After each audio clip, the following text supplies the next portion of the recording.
제4절 자연과 인간 1. 자연은 제1의 성경. 옛날 기도하는 사람들은 자연은 제1의 성경이라고 했습니다. 제2가 아닙니다. 이스라엘 역사를 엮어온 성경을 보면 내용을 확실히 알 수 없습니다. 그 내용을 보고 선생님이 얼마나 머리를 흔들었는지 모릅니다. 그것은 점쟁이들이 점치는 것처럼 코에 걸면 코걸이, 귀에 걸면 귀걸이라는 것입니다. 현실을 도피하기 위한 방편입니다. 그래서 사실의 내용을 판단하고 전후 사정을 가려내려면 힘이 들기 때문에 성경보다는 하나님이 지으신 자연의 세계가 제일이라는 것입니다. 2. 하나님의 심정적 인연이 깃들어 있는 만물. 인연은 지극히 작은 데서부터 맺어지는 것입니다.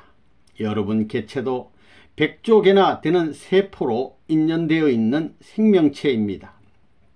하나님의 사랑을 중심한 창조 이상 세계, 즉 대우주의 모든 존재물은 어느 것 하나 하나님의 심정 밖에서 생겨난 것이 없습니다. 하나의 나뭇잎이 흔들리는 것을 보고 천주적인 심정을 느껴 그것을 표현할 수 있는 시인이 있다면 그는 우주적인 시인일 것입니다. 오늘날 우리는 이런 것에 대해 너무 무시하고 무관심했습니다. 우리 주위에 우리도 모르게 벌어져 있는 천하만상이 하나님의 사랑과 더불어 존재하는 것들이란 사실을 몰랐습니다.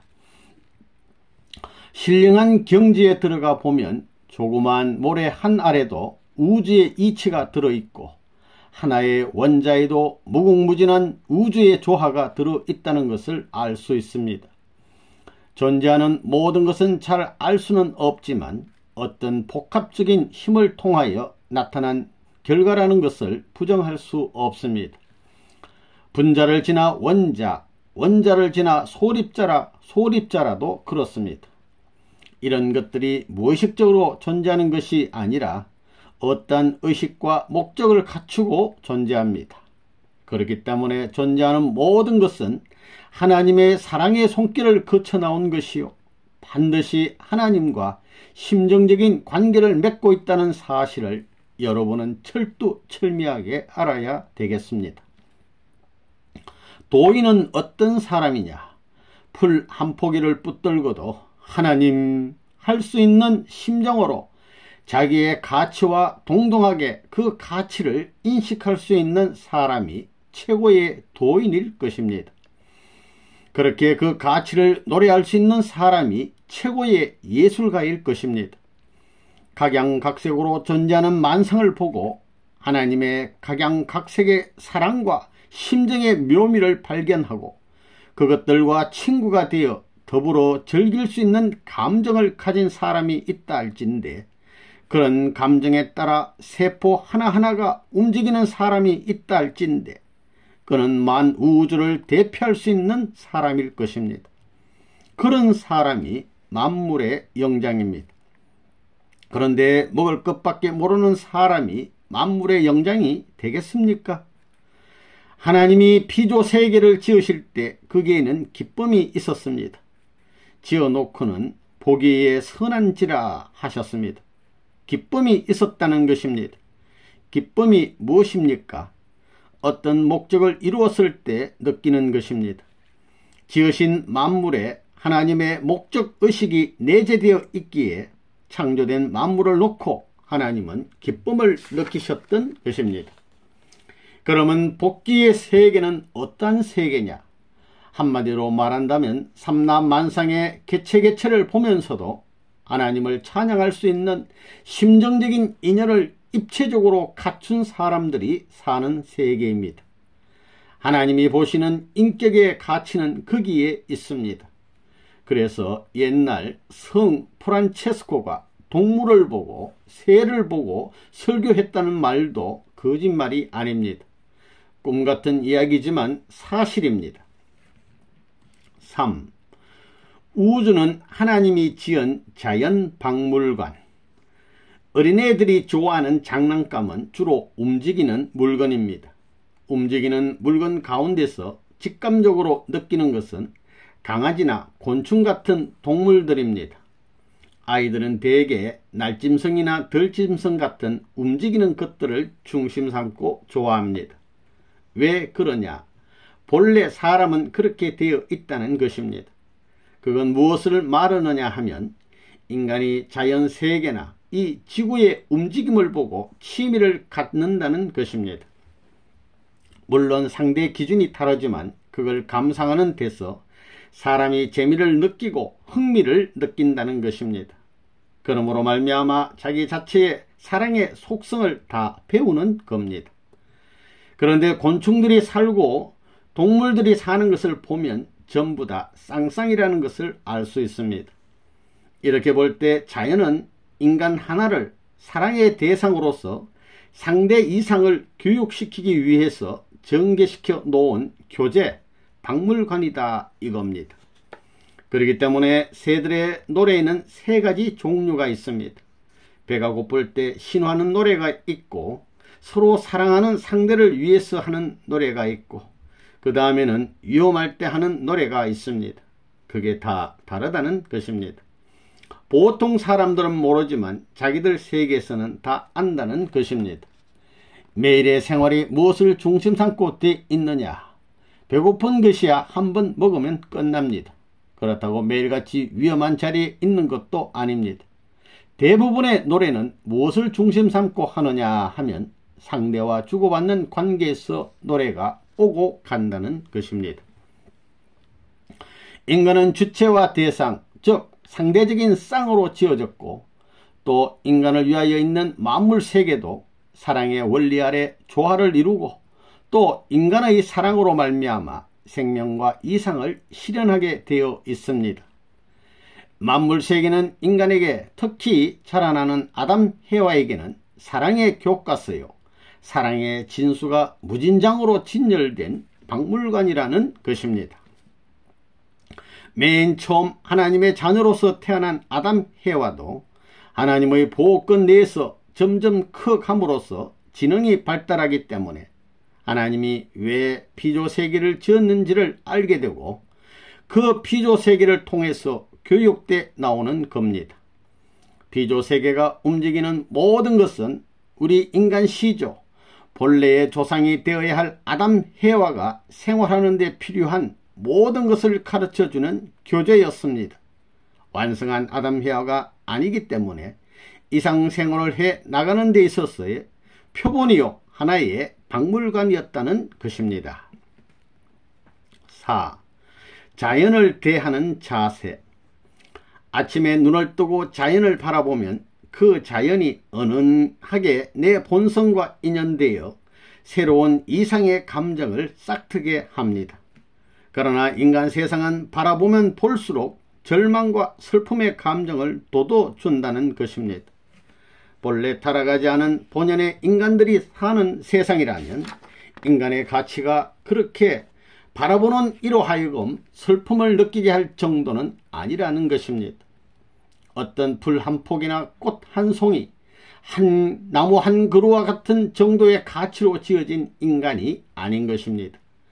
피조 만물의 그 무엇을 주고도 바꿀 수 없는 고귀한 인간이요, 그 무엇과도 비교할 수 없는 가치의 모습으로서 천상을 대신하여 나서야 할 인간이었습니다.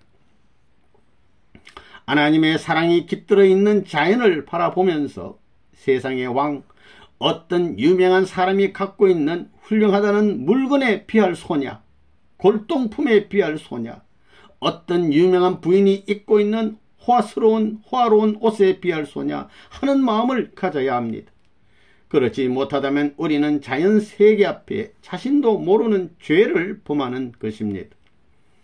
하나의 생명체를 볼 때 하나님의 심정을 기울여 지었다시며 그것을 무엇보다도 귀하게 느끼는 자가 있다면 이는 틀림없이 하나님의 아들, 딸일 것입니다.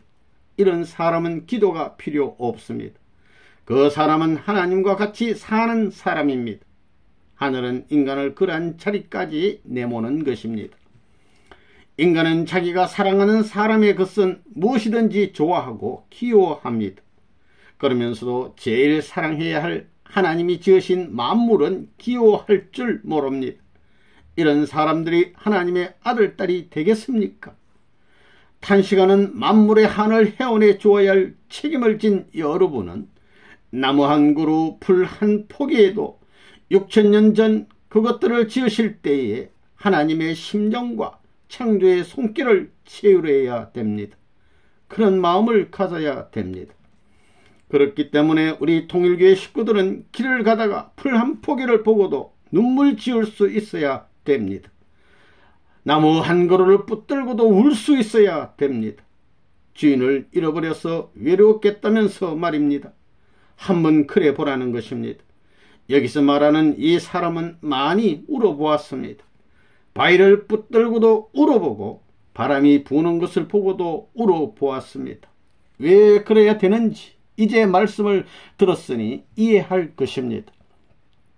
하나님이 지으신 가치 있는 만물이 하나님과 더불어 영원한 인연을 맺은 귀한 만물이 오늘날 어떤 왕궁에서 국본이 보물이니 하며 귀하게 여기는 물건만큼도 취급받지 못하는 서글픔을 나는 알아줘야지, 나만은 알아줘야지 하면서 나왔습니다.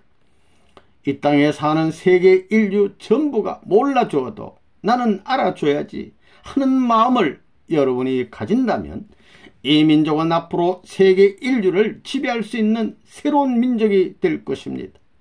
이것은 관념이 아니라 사실입니다. 어느 누가 만물을 놓고 대대로 내려오는 자기 가문의 보물보다 세상에 제일 귀한 보석이라 하는 다이아몬드보다도 귀하게 여겨 붙들고 놓지 않으려 합니까? 그런 사람이 어디 있습니까? 하나님은 당신께서 지으신 것을 심정적으로 알아주고 그것을 붙들고 눈물 짓는 사람을 보고 오냐 하십니다. 자연은 뭐냐? 하나님이 위하는 사랑을 가진 아들, 딸이 태어날 때 위할 수 있는 만물로 선물로 준 전시품입니다. 새 한 마리 자라고 있는 풀 한 폭이라도 사랑의 아들, 딸들의 생활의 미화를 위해서 만들어진 장식품이라는 것입니다. 길거리에 굴러다니는 돌멩이도 아들, 딸이 나라를 다스리는 주인이 될 것을 알고 그 나라의 장식품으로 지었다는 겁니다. 흐르는 물도 마찬가지입니다.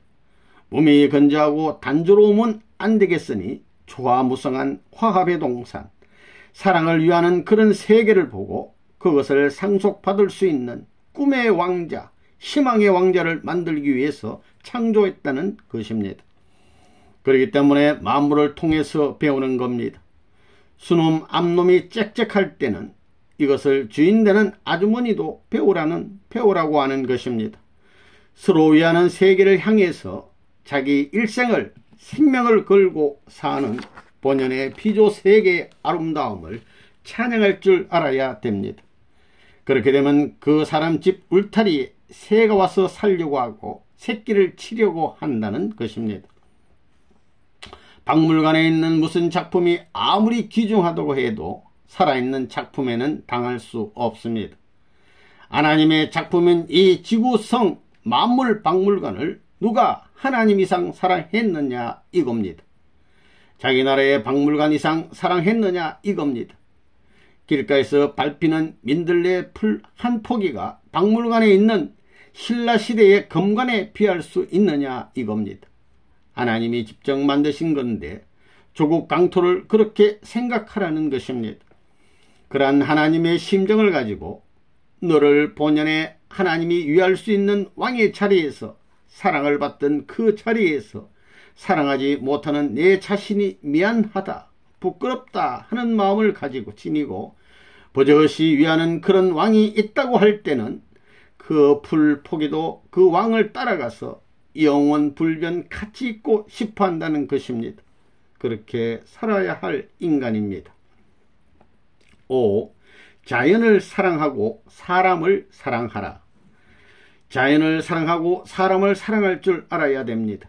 사람을 사랑하지 못하고 자연을 사랑하지 못하는 사람은 하나님을 사랑할 수 없다는 것입니다. 만물은 하나님의 상징적 존재요, 인간은 실체적 존재이기 때문에 만물과 인간을 사랑할 줄 아는 사람은 하나님을 사랑하게 되는 것입니다.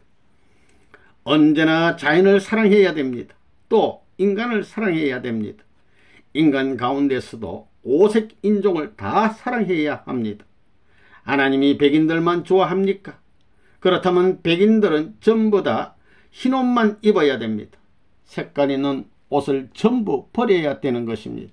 그런데 검정 옷은 왜 입고 색깔 있는 옷은 왜 입습니까? 모순이라는 겁니다. 할렐루야.